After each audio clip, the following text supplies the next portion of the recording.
বন্ধুরা, আজকে আমি আচার দিয়েছি এই বোম্বাই মরিচের। দেখো কত সুন্দর হয়েছে।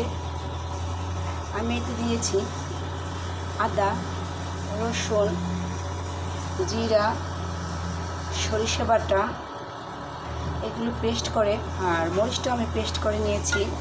এই যে বোম্বাই মরিচটা আমি পেস্ট করে নিয়েছি, আর ঘ্রাণওয়ালা মরিচটাই দিয়েছি, এতে সুন্দর একটা ঘ্রাণ আসবে। আর ঘ্রাণওয়ালা মরিচ খেতে তো খুবই ভালো লাগে, তাই আমি এগুলো পেস্ট করে দিয়েছি প্রথমে। এরপরে আমি তেল দিয়েছি। তেলটা যখন একটু গরম হয়েছে তখন আমি আদা, রসুন, মরিচ পেস্টগুলো দিয়ে বড় নাড়তেছিলাম। এরপরে আমি দিয়ে দিয়েছি একটু এলাচি, দারচিনি। এভাবে নাড়তে নাড়তে দেখেন যে একটু পানি দিয়েছিলাম ব্যালেন্স করতে, সেগুলো শুকিয়ে গেছে, যে তেল বের হয়ে গেছে। এখন আস্তে আস্তে কালারটাও পাল্টে যাবে, আরও একদম খয়েরি কালার হয়ে যাবে।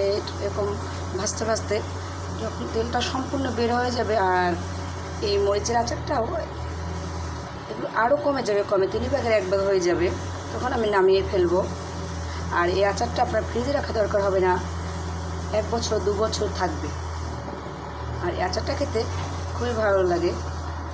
পোলাও, বিরিয়ানি, খিচুড়ি এগুলোর সাথে খেতে সবচেয়ে বেশি ভালো লাগে এই আচারটা। আপনি গরম ভাতের সাথেও তো অবশ্যই খেতে ভালো লাগবে।